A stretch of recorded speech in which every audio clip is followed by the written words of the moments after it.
Welcome to the Better Business, Better Life podcast. Terry DuPont is the founder of DuPont Advisory Group, a group dedicated to providing comprehensive services to successful business owners, medical, and other professionals. Terry has top-of-the-table status in the prestigious International $1 Million Roundtable, placing him among the top 0.1% of all professional financial advisors in the world. Terry's philosophy is, I've learned that I grow and prosper more by focusing on the success of others, rather than fretting over my own. Terry is a certified financial professional with the Institute of Financial Wellness, an advisor for the Power of Zero Taxes in Retirement, chartered retirement plans specialist, certified wealth preservation planner, and certified philanthropic developer. On the podcast, Terry brings together experts in their field who have succeeded in building their business to share their secrets with you. And now, here's your host, Terry DuPont.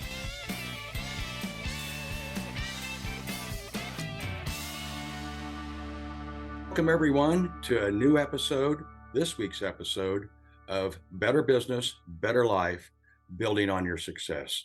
And today, we're honored and privileged to have Isaiah Fritz, who's actually a friend and client of ours.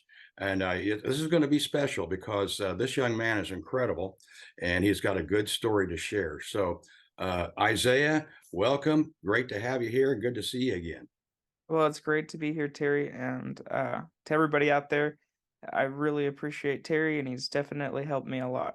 So Thank you. I'm honored to be here.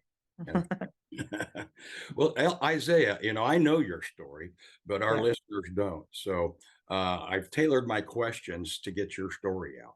Okay. Oh, great. So can you tell us a little bit about you and why you started your career in what you're doing now? Oh, man. Well, I grew up in Southern Indiana, and I grew up in a cornfield, and so my dad and mom had 8 kids, and I'm the oldest of 7 boys and 1 little girl at the end. And my parents just let me know that they're having a 9th. So congratulations. yeah, so I grew up in a big family, and being the oldest there, my dad worked at a Christian nonprofit, and my mom was a stay-at-home mom, so there wasn't a lot of money to go around. So my parents had this eBay side business going on where we would go to yard sales and stuff, and we'd buy stuff at yard sales and sell it on eBay and make a profit. And so when I was a teenager, about 15, I started selling on Amazon. Same concept: go to yard sales, go to retail stores, buy the clearance aisles, and sell on Amazon. And so I was doing that for a while, but I wanted to work at the Christian nonprofit where my dad was at, and so I did that when I was 16 and 17, and that was very rewarding. And so, but anyway, I found out that I definitely had something going with this side business, and so I started really growing it and on the side, like on the weekends and stuff, and so eventually I started doing it full time with me and one other guy that I hired. And so I did it because I always said, like, if I can't work at the Christian nonprofit, like, I want to be able to support it. And so that was kind of like the major why I decided to make it, instead of just a hobby or a side business, something bigger, right? And so that's the core why of the very beginning, but it's definitely turned into quite the different business model than just going to yard sales and selling stuff. So what we do today is we partner with manufacturers that are struggling with Amazon, with controlling Amazon, with growing their sales on Amazon. And a lot of these manufacturers are non-Amazon focused manufacturers. So they're focused in selling their products in retail stores, maybe selling on their website, and then Amazon's kind of in the back burner, which I don't blame them. It's not the most friendly channel to sell your products on. So, but nonetheless, it is the biggest retail outlet in the world right now. So, we first go in and help control the platform instead of having all these random sellers selling your product, or you know, one photo and terrible descriptions that aren't even really representing your brand. We go in there and we help control that. And then essentially what we do is we become the only seller for the manufacturer. We buy the products wholesale. We buy pallet quantities in our 60,000 square foot warehouse in Southern Indiana, and then we make sure that you have prime shipping, that all the boxes that you need to check for a successful Amazon store. And we just make money off margin. We do all of our services, advertising, marketing, everything for free. And the only thing we ask is that we get to continue to represent the brand and work off a fair margin. And a lot of times, obviously, the brands, it's cheaper for them to have us do it because we're free and they're selling in wholesale anyway, than trying to do it themselves, or having a bunch of people that don't know what they're doing represent them on Amazon. So that's kind of what the whole business model has turned into. Okay. Before I go any further, I think folks out there should know how young you are. Oh no. Yeah. Well, I'm 23 going on 24. Okay. So Yeah. You mentioned something that leads me into my next question, go ahead. and that's brand. So Yeah. can you explain, if you would, a little bit about brand partnering? Oh, that's a great question. So what with our company, we've established three, I would say, like core things to our company, and that is number one, we want to treat every brand like it's our own. And and what that means is if I'm going to represent you on Amazon, I'm going to be the sole distributor on Amazon, then I want to make sure that we have the best interest of the brand alignment, and we're trying to do that not in just a fee-based service or something like that. We work off of a fair margin, nothing too high, but something that every time we make a sale on Amazon, we're getting rewarded for it. So we want to make sure our incentives are aligned. And so we look at ourselves as the Amazon department of the brands, right? And but without, so you could use our team as you would use your team to be the execution arm on the Amazon channel. Gotcha. Okay. Excellent. Since you've started, Yes. what do you feel is the biggest challenge you faced? Oh my. Well, people problems. It seems like what can make and break any company is your people. And so, making sure that, Terry knows I have great people, and but still, even with the best people, just trying to figure out how everyone meshes together in a team and how to manage people and all that, that's essentially one of our greatest assets is our team, but it's also one of the greatest challenges is the team. So I think every good manager knows that. And sometimes I envy you, Terry. You don't have a huge team that you have to hold these, employees that are looking up to you. But I believe that's what I'm supposed to do to make our business model successful. And one of the great things that I did early on is I hired a 55-year-old business professional to be my right-hand man, and that had worked at Fortune 500 companies and everything. It really helped me manage the team and set up my team professionally, because when I was starting, and still I really feel like I don't know anything about corporate business or anything. So the team is where it's at. Well, you've done the right thing. I mean, no one person, as you well know, can be the best at everything. And so you have to have the best people around you. That's right. So that you can complement each other. So Yeah. kudos to you. Um, how did you become an expert in this partner branding with wholesalers and Amazon?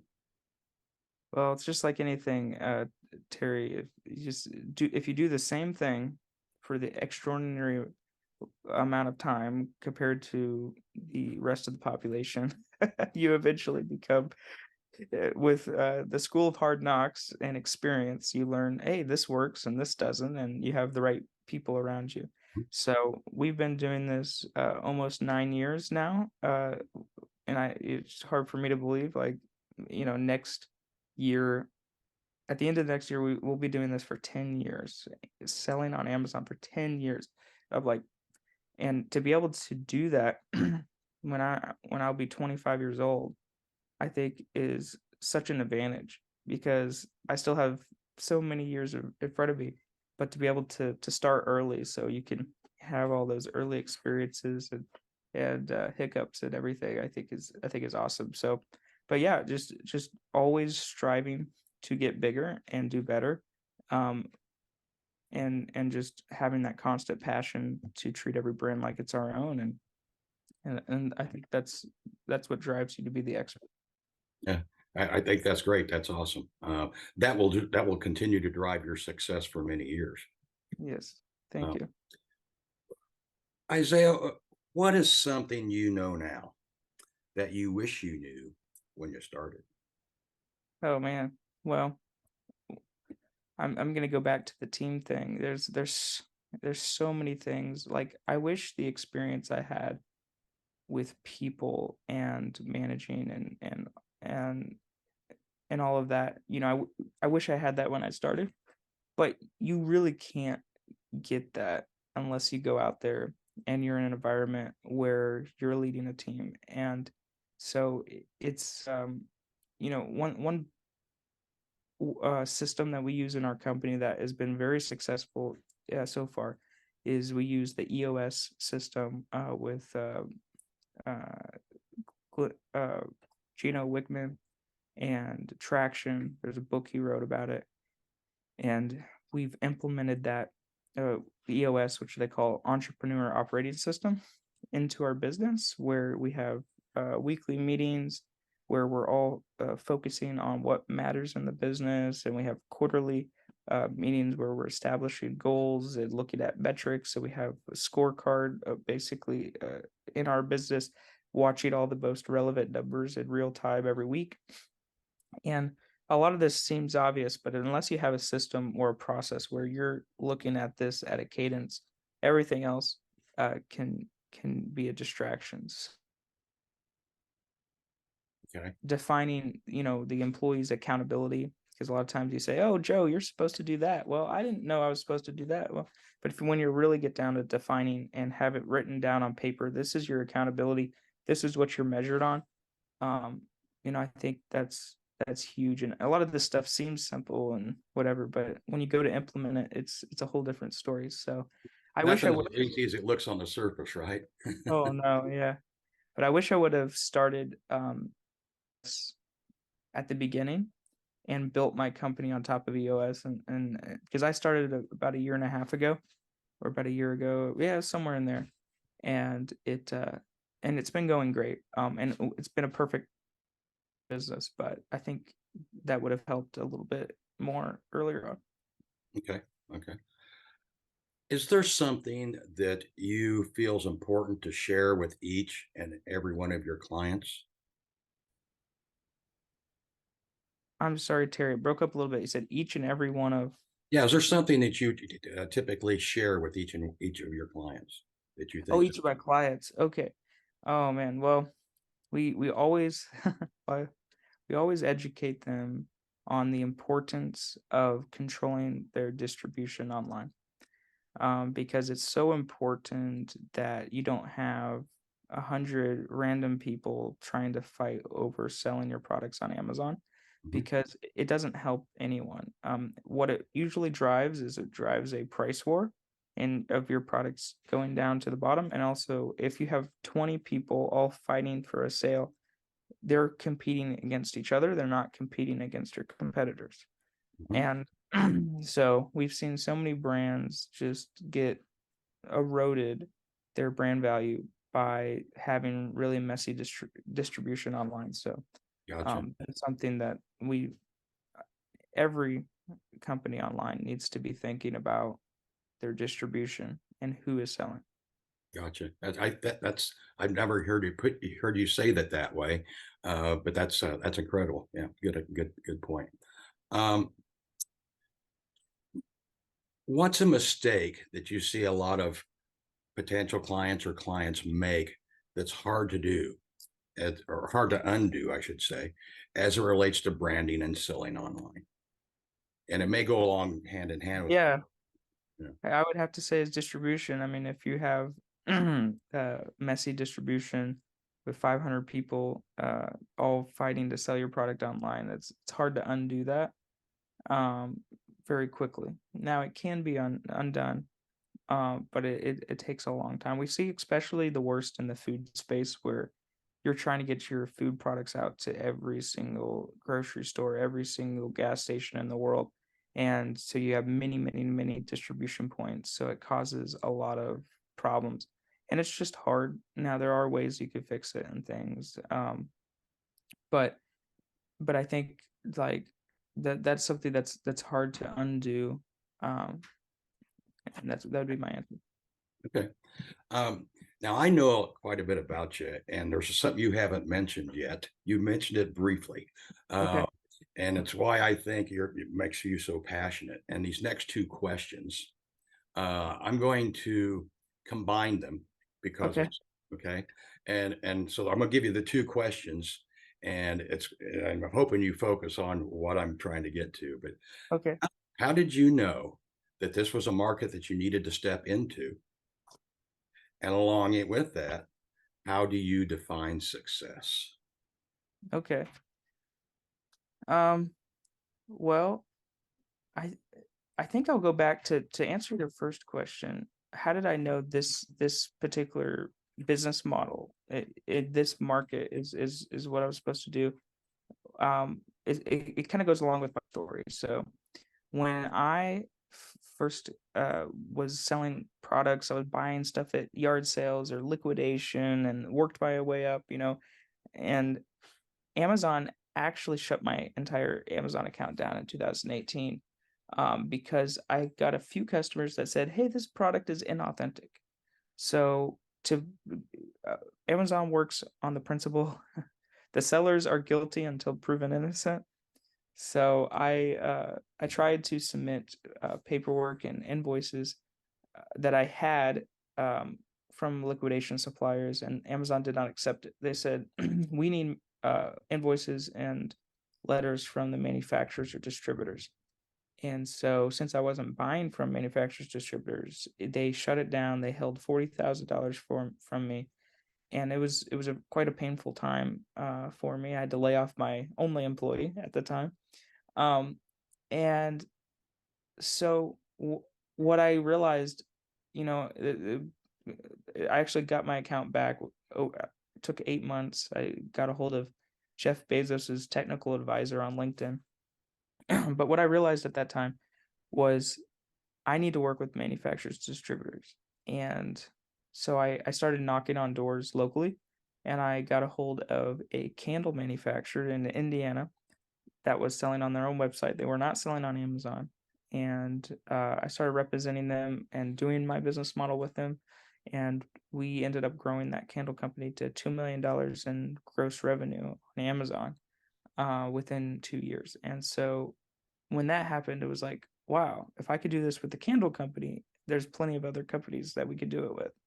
And I know we're just scratching the surface of this. So that's really what got me into that. And then your second question of defining success, for me, uh, what's that's a very loaded question, of course, because they're. But I would say the most simplistic form of that question is, or so simplistic answer to that question is to be able to go to bed at night and sit there and think, how did I help someone else? How did I enrich someone else's life? That because you're not going to be remembered for how much money you made or how successful you were. You're going to be remembered by how you helped others. And I believe not only in this life, but on the next life, you also will be remembered for that. And so, and also, it's just way more rewarding when you can help others. And I think that is how I define success. And so, whatever I'm doing, if I'm doing something financially, I like to support causes that help other people. I like to provide a good atmosphere and place for my employees to work, that they don't have to just be working in some crazy environment where they're not appreciated, or that they can't you know they can't be themselves. And I just love working with all of our clients and partners that we have, to be able to say, our business model is helping them. They are growing their sales, they're growing their control and everything. So I truly define success by how much we can help others. So is that a good answer? It's a great answer, but I'd like to drill down on it a little bit. All right, go ahead. Okay. So when you help others outside of your business, that has nothing to do with your suppliers or Yeah, your employees, I know that you do a lot. And yeah. so what is the big thing that really drives you with the revenues from your business? Hmm. So my financial giving, is that what you're digging into? Yeah. Yeah. Oh yeah. Well, I one of the biggest things that I support is, I'm a Christian, and I believe that that everybody in this world is looking for peace. And when something happened to me when I was in my teenage years, where I truly gave my life to Christ, and that gave me a peace that passes understanding. And I just have that peace that I know if I die tomorrow, that I'll be fine, right?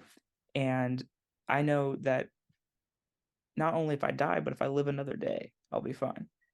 And it and it's something that you can't explain unless you truly go through it and it happens to you. And so one thing that I've helped a lot with is, my dad, I said he works for a Christian nonprofit, and it's a missionary organization. So we give a lot of money to help get the word of God to the people of the world. We have these tablets that we send out that have a lot of the word of God on them, and they're waterproof and everything. And they go out to jungles in Africa and everywhere. And I actually just was able to experience a little bit of that in a foreign country. Um, and what's crazy is, you know, you can go to some of these countries and they see you have Christian material, and they say, That's not welcome here in our country," right? And and you think, wow, the people that are there that are feeding off of this, and they're getting this peace that I have, the same peace that I have. And but they're way more thankful for it, because they might not be allowed to have it in their country. It's just, anyway, I think us as Americans, we're just so spoiled and so prosperous, and we're just it, to me, I just had the experience going to another country this year. It made me think of things way differently, and how that I was looking at my American passport, and pretty much every quote and every page in that American passport has something to do with liberty and freedom. And it's just amazing to have that liberty and freedom, that we can build whatever businesses that we put our mind to. We can have the freedom of speech, the freedom of religion. And people are always complaining about that those principles are being lost in America, which they are worse than they used to be, but we're still way ahead of any other country out there. For example, in Germany, I have friends that want to homeschool their children, and over in Germany, it's illegal to homeschool. They'll put you in jail. And in Indiana, we have one of the best homeschool states there is, and there's so much freedom. So it's just like there's so many little things that we don't think about, even in countries as developed as and modern as and free as Germany, that there's still things that you'd be thrown in jail that in Indiana would be, not even thought of. So anyway, yeah. Yeah. Well, you mentioned the tablets, and Yes. that's no small endeavor that you're doing. It's no small endeavor. I mean, it takes a lot of. I hope I'm not going to spill beans or Yeah. say something that where we get into some numbers, crazy Yeah. numbers, but you're donating a lot of company profits to that, are you not? Yes, sir. And that's what we try to do, and we try to do as much as we can without going bankrupt. But that's Well, that's good. Well, that's what we do. But you'll we've never be morally bankrupt. I guarantee you yeah. that. Yeah, I know, and it's nice when you have a a team that has the same vision. There's so many people that go out to make a company and they say, you know what, we're gonna have a vision, but the only thing that they're really getting to is we're gonna make this money to that we can all be rich, right? Like that's the real core of it. But when you go out and say, when I go to my employees and say, hey, I don't really need you. I don't really need to make more money for myself. I have a nice house, and I'm happy.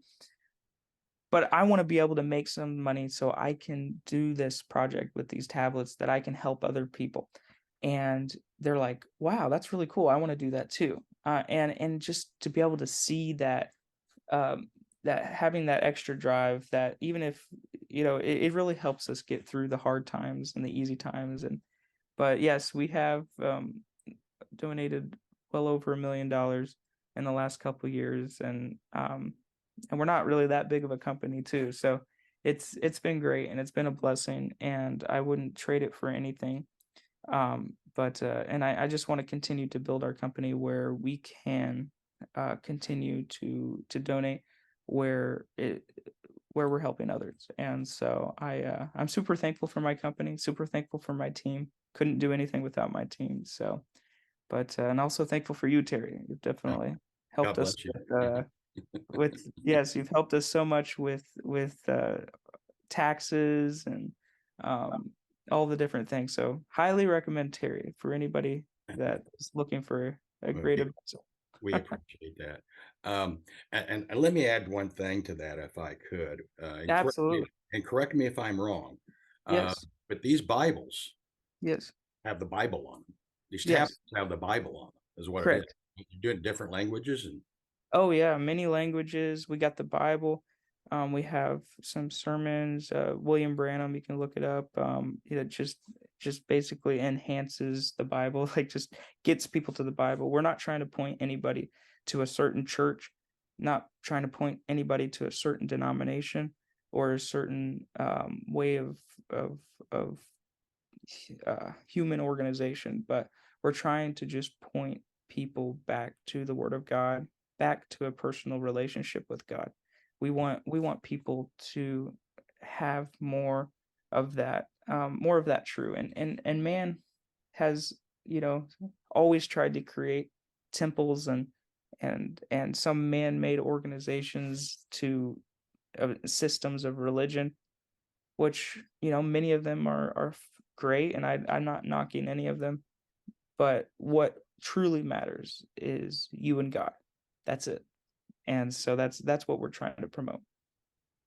I've got a couple of more quick questions before we tie things up. But before that, is there anything you'd wish to share that we haven't talked about already?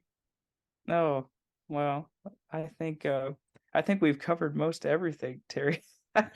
That's fair. That's fair. So That's I can't think of anything off the top of my head, but no worries.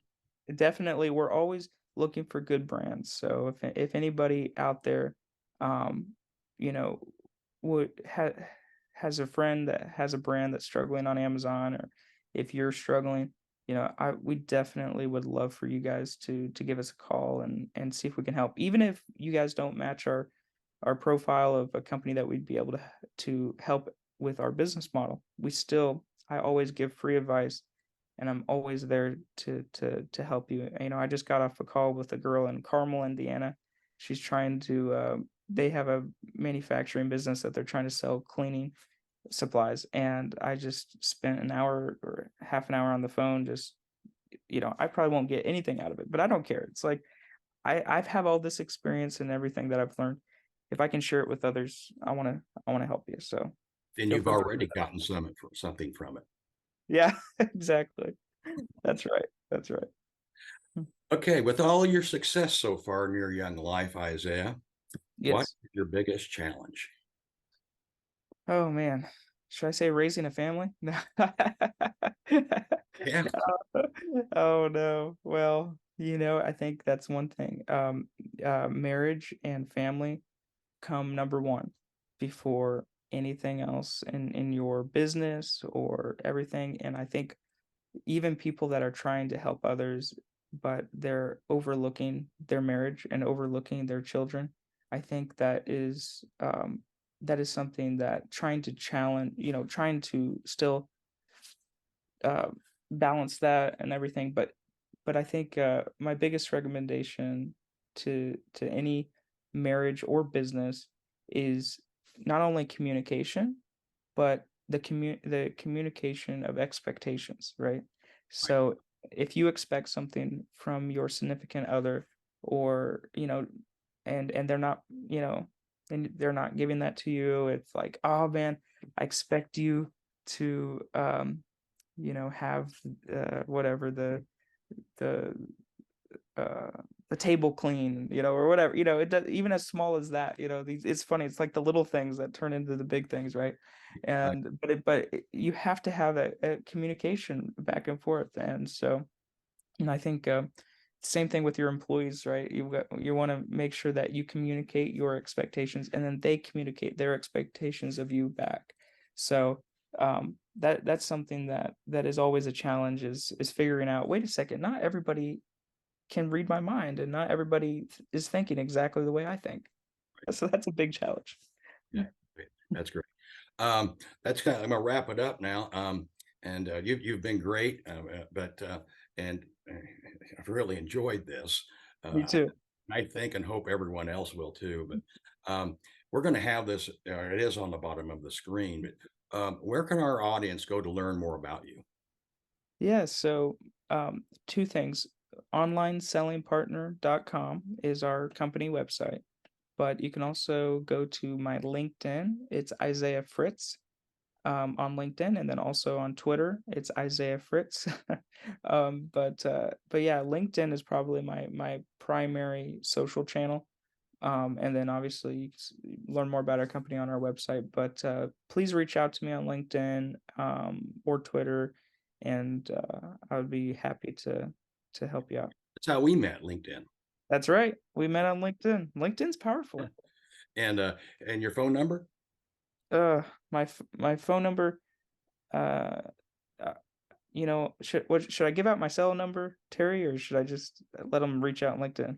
Yeah, give them your 800 number, what have you. Yeah, too many people call scam me and everything, so I'll just let you reach out on LinkedIn. But So, LinkedIn's fine. Yeah, that's yeah. cool. All right. Well, hey, Isaiah, it's been awesome to have you on the show. I know that everybody's going to love your story. So thank Thank you you. so much. Okay. And Well, I highly recommend you, Terry. You've been great. okay. Thank you everyone for joining us today on Better Business, Better Life, growing on your success and building on your success. I'm Terry DuPont, your host. And again, Isaiah, thank you. And thank you for everyone for tuning in. Take care. This has been the Better Business, Better Life, Building on Your Success podcast. If you have questions about creating tax-free wealth and income, forward-looking tax mitigation, strategic risk mitigation, wealth preservation and legacy planning, and advanced financial management, go to DuPontAdvisory.com or email Terry@DuPontAdvisory.com. 49 faces looked to him in triumph. Over the last 12 months, they had each taken turns and promoted his business for a week at a time, driving over $987,342 in revenue. What if you had a network of 50 centers of influence who promoted your business every week for a year? Grab your copy of the #1 Amazon best-selling book, The Ultimate Guide to Growing Your Business with a Podcast, at 33% off the Amazon price by going to ultimatepodcastbook.com. Again, that website for 33% off the Amazon price is ultimatepodcastbook.com.